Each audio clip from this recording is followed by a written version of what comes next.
Judges chapter 4. Again the Israelites did evil in the eyes of the Lord, now that Ehud was dead. So the Lord sold them into the hands of Jabin, king of Canaan, who reigned in Hazor.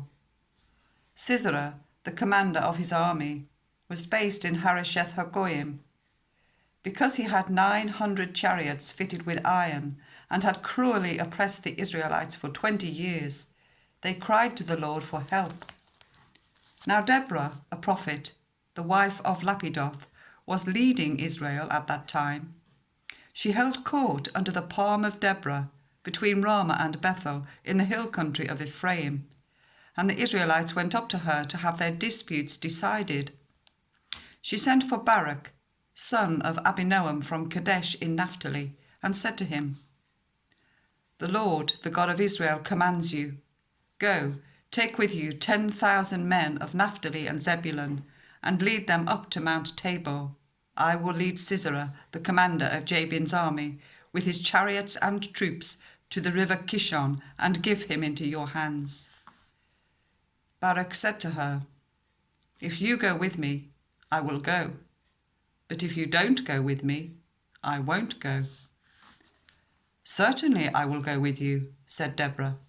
"But because of the course you are taking, the honour will not be yours, for the Lord will deliver Sisera into the hands of a woman." So Deborah went with Barak to Kadesh. There Barak summoned Zebulun and Naphtali, and 10,000 men went up under his command. Deborah also went up with him. Now Heber the Kenite had left the other Kenites, the descendants of Hobab, Moses' brother-in-law, and pitched his tents by the great tree in Zananim near Kadesh.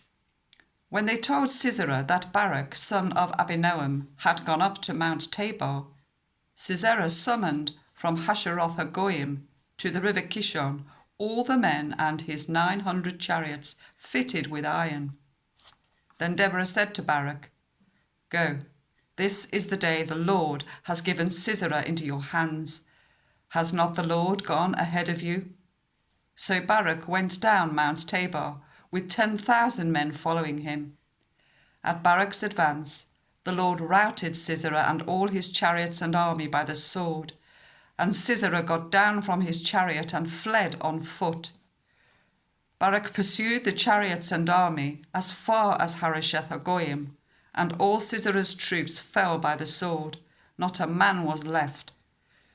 Sisera, meanwhile, fled on foot to the tent of Jael, the wife of Heber the Kenite, because there was an alliance between Jabin, king of Hazor, and the family of Heber the Kenite. Jael went out to meet Sisera and said to him, "Come, my lord, come right in. Don't be afraid."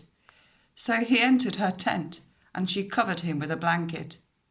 "I'm thirsty," he said. "Please give me some water."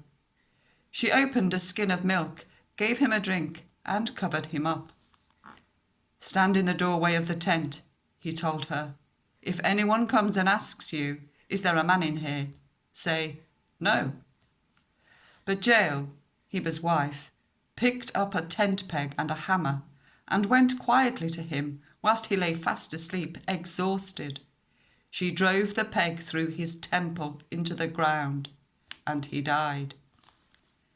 Just then Barak came in pursuit of Sisera, and Jael went out to meet him.